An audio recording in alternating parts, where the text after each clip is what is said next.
प्रदेश की कीर्तिमान स्थापित कराने वाले प्रख्यात व्यक्तियों से जानकारी हम आपको देंगे इस अपनी रिपोर्ट में आगे कि हमारे इस वक्त यूपी के कौन से ऐसे खास रत्न हैं जो इस वक्त चर्चा में हैं।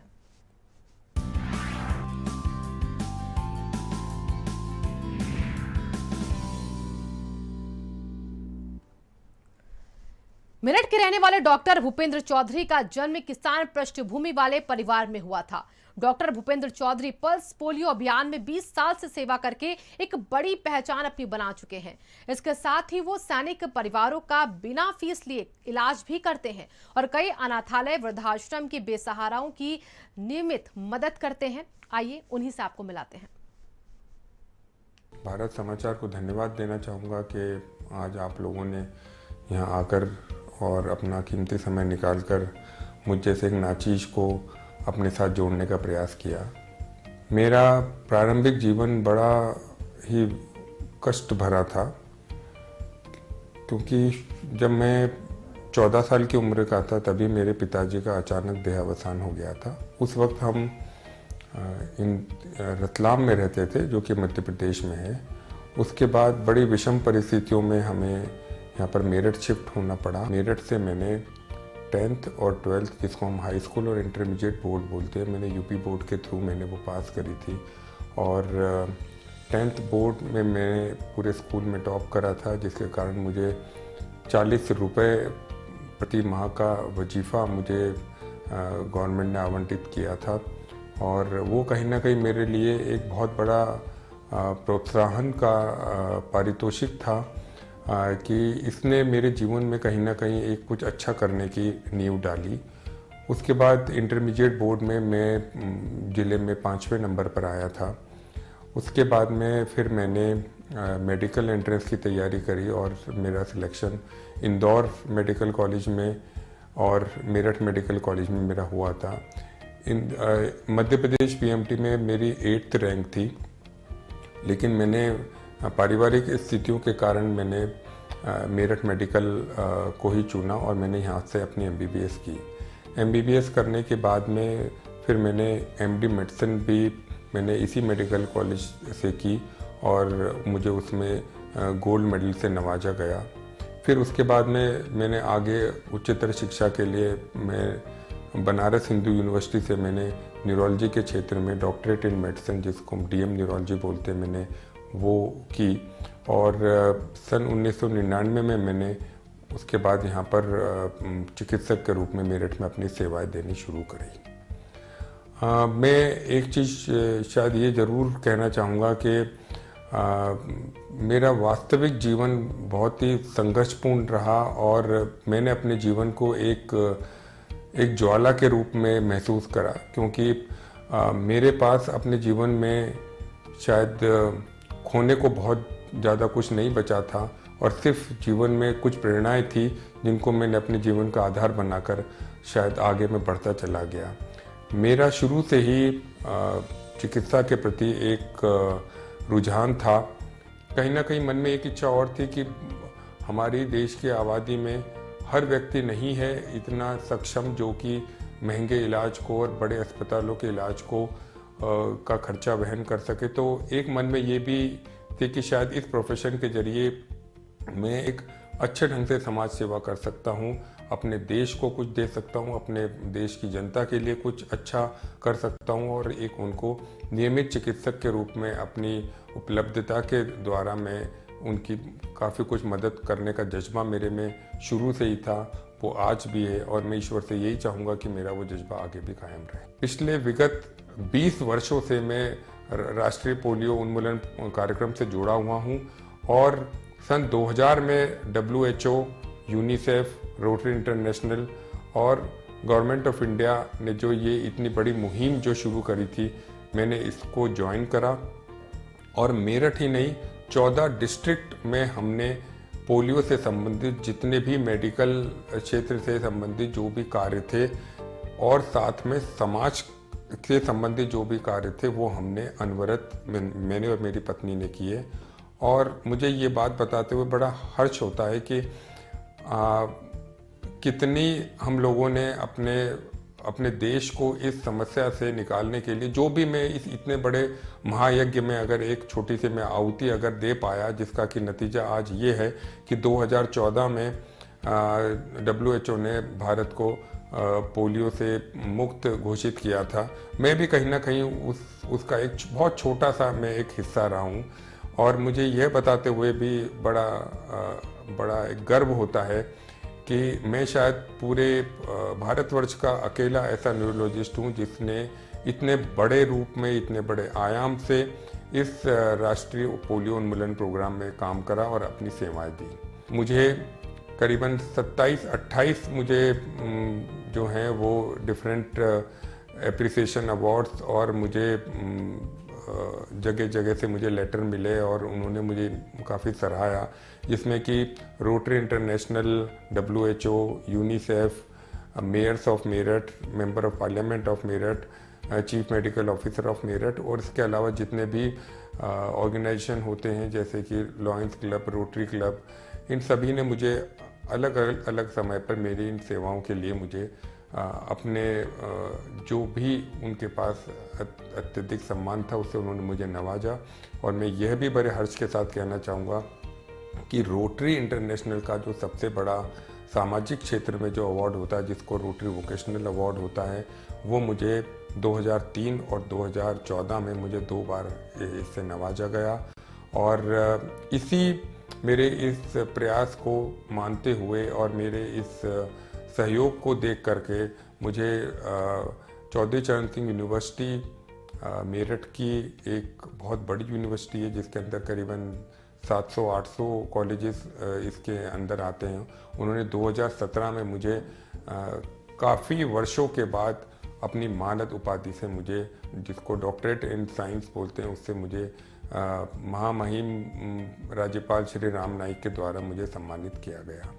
इसी क्रम में अमेरिका की कैलिफोर्निया यूनिवर्सिटी ने भी मेरे इस कंट्रीब्यूशन को देखते हुए उन्होंने मुझे doctorate in science in neurology उन्होंने मुझे 2017 में उन्होंने भी मुझे सेवाएं देता रहता हूँ। प्लस इसके अलावा जहाँ कहीं भी मुझे डिफरेंट NGOs के थ्रू अगर मुझे समाज सेवा में अगर मुझे मेरी दिलचस्पी रहती है, अगर मैं उसमें काम कर पाता हूँ तो मैं अपने आप को अत्यधिक सौभाग्यशाली महसूस करता हूँ। मेरे जीवन के 4 सूत्र हैं जिनको मैं आज भी उसी ढंग से पालन करता हूँ जैसा मैंने बचपन में सीखा था, और वो किसी भी छात्र जीवन के लिए, चाहे वो किसी भी फील्ड का कैंडिडेट क्यों ना हो, वो विश्व भर में हर एक व्यक्ति के लिए जो जीवन में अच्छा करना चाहता है उसके लिए ये 4 सूत्र ऐसे हैं। एक ही जादू, दूरदृष्टि, पक्का इरादा और अनुशासन। देखिए ये 4 सक्सेस मंत्र मैं इनको कहता हूँ। एक ही जादू का मतलब ये है कि आपको धुन सवार रहनी चाहिए अपने गोल के प्रति। तो एक ही जादू के बाद में आता है दूरदृष्टि। आपका विजन हमेशा बड़ा होना चाहिए, आपके गोल्स हमेशा ऊंचे होने चाहिए। पक्का इरादा, जिसको हम बोलते हैं फर्म डिटर्मिनेशन। जब तक आपके मन में एक डिटर्मिनेशन नहीं होगा, आप अपने उस गोल को अचीव नहीं कर सकते। And fourth and the most important is अनुशासन, दैट इज डिसिप्लिन। आप अपने जीवन में बगैर अनुशासन के, बगैर डिसिप्लिन के आप अपने जीवन में शायद कुछ भी नहीं अर्जित कर पाएँ। ये चारों सूत्र आपस में एक दूसरे से जुड़े हुए हैं और इनमें से एक का भी कम होना कहीं ना कहीं आपके लिए एक निगेटिव पॉइंट होगा। आगे आने वाली जनरेशन के लिए मैं आपसे एक बात ये कहूँगा कि ये प्रोफेशन, ये एक ईश्वर की एक ऐसी देन है जिसमें हम सब लोग मानव जाति से जुड़े हुए हैं, और उसके सबसे पहला जो इसमें भाव आता है, वो कोई भी मरीज हमारे पास आता है तो वो हमारे से एक उम्मीद के तौर पे आता है। तो हम जो भी अपनी शिक्षा ग्रहण किए हुए हैं, हम एक उसको अपनी तरफ से जो भी अच्छी से अच्छी राय दे सकते हैं, जो भी उसका अच्छे से अच्छा निदान कर सकते हैं, इलाज कर सकते हैं, हमको वो करना चाहिए। और जैसा मैं अब पिछले कई वर्षों से देख रहा हूँ कि लोगों को ये लगने लगा है कि medical profession is like a money minting, मतलब आप यहाँ से अपार धन अर्जित कर सकते हैं। देखिए, आप पहले अपने आप को इस्टेब्लिश कीजिए, आप अच्छा काम कीजिए, आप समाज सेवा कीजिए, वो शायद इस प्रोफेशन का अहम बिंदु है। जो भी सच मायने में जो भी बाकी जो भी सब चीज़ें हैं वो सब इसके बाद ही आएंगी। अगर आप अच्छा काम नहीं करेंगे, अगर आप अपने मरीजों के प्रति सहानुभूति नहीं रखेंगे, अगर आप ऑनेस्ट नहीं होंगे अपने प्रोफेशन में, तो फिर आपको शायद वो सब चीज़ें जो आपने कभी सोची थी शायद आप जीवन में कभी नहीं पा पाएंगे, क्योंकि आर्थिक आधार जो है वो शायद बहुत छोटा है इस प्रोफेशन में। और मुझे देख करके बड़ा दुख होता है कि जो हमारी अगली जनरेशन है वो शायद कहीं ना कहीं इस जो हमारी इस मेडिकल साइंस का जो आधार है, जो सेवा है, उसको कहीं ना कहीं नज़रअंदाज करके, और शायद मुझे कभी कभी ऐसा लगता है कि वो गलत तरीक़ों से भी धन अर्जित करने के लिए इस प्रोफेशन का सहारा लेती है। अगर आप चाहते हैं कि आपका बच्चा आपको और अपने सपनों दोनों को पूरा कर सके, तो उसके लिए एक बेहतर शिक्षक और बेहतर शिक्षण संस्थान का होना बहुत जरूरी है, जिसकी तलाश अगर कहीं खत्म होगी तो वह है कानपुर के प्रख्यात डॉक्टर दिलीप गंगवार की कोचिंग संस्थान में, जहां न केवल आपके छात्रों को बेहतर शिक्षा मिलेगी, बल्कि वो अपने उज्जवल भविष्य को भी अपनी मेहनत के दम पर पा सकेंगे और नीट के एंट्रेंस एग्जाम में बेहतर नंबर लाकर डॉक्टर बन सकते हैं। वो अपने जीवन में किसी मुकाम पर भी पहुंच पाए, लेकिन उसका श्रेय इसी कोचिंग संस्थान को जाएगा। आइए मिलवाते हैं आपको उन्हीं खास शख्सियत से। मैं डॉक्टर दिलीप गंगवार फर्रुखाबाद का रहने वाला हूँ। गुरुजी के मार्गदर्शन से, माता पिता के आशीर्वाद से, ईश्वर की कृपा से फिर हमें CPMT 96 में मेरा सिलेक्शन हुआ और हमको जो किंग जॉर्ज मेडिकल कॉलेज है वहाँ हमारा एडमिशन हुआ।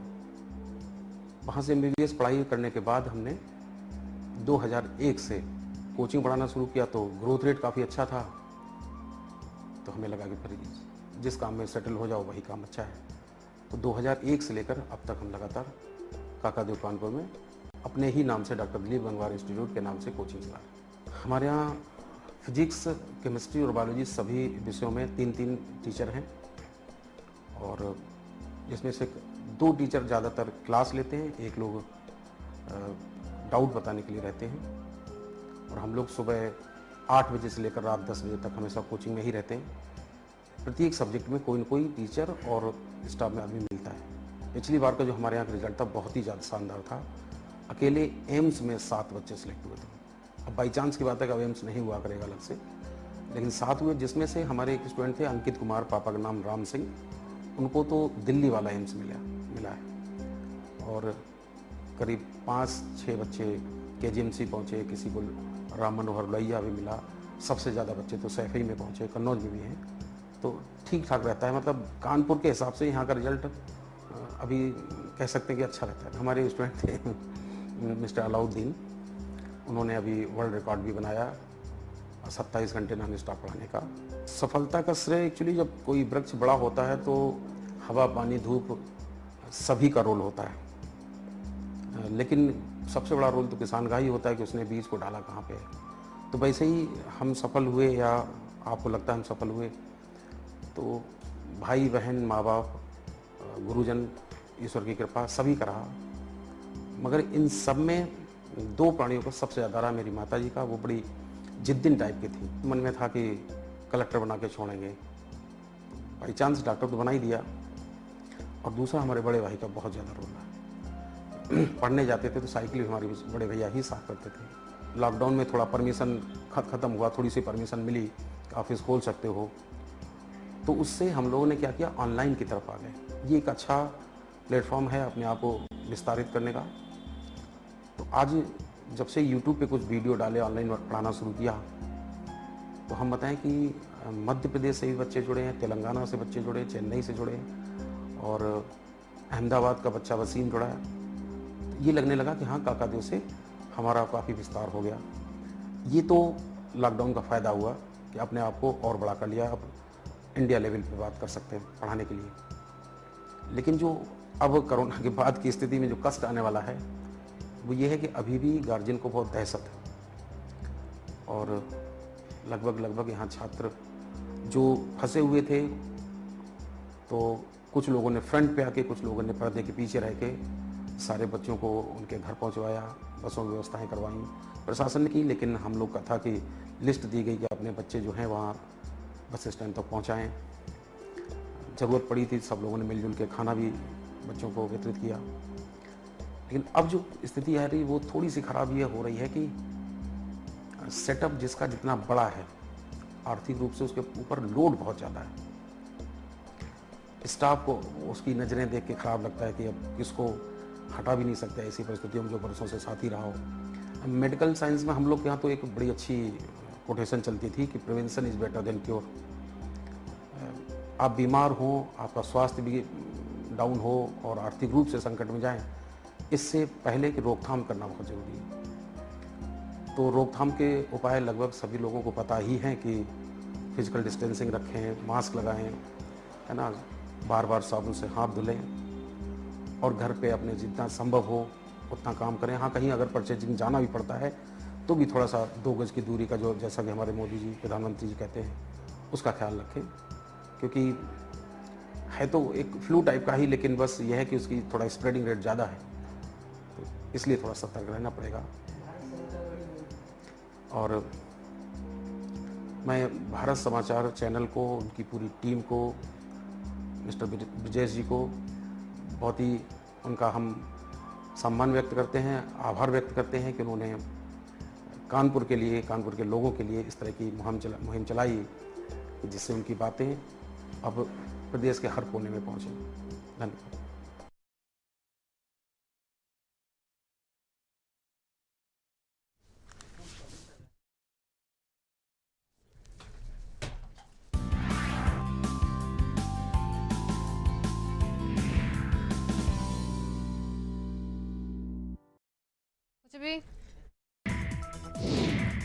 प्रधानमंत्री नरेंद्र मोदी ने वीडियो कॉन्फ्रेंसिंग के जरिए भारत में खिलौना मेला 2021 का उद्घाटन किया।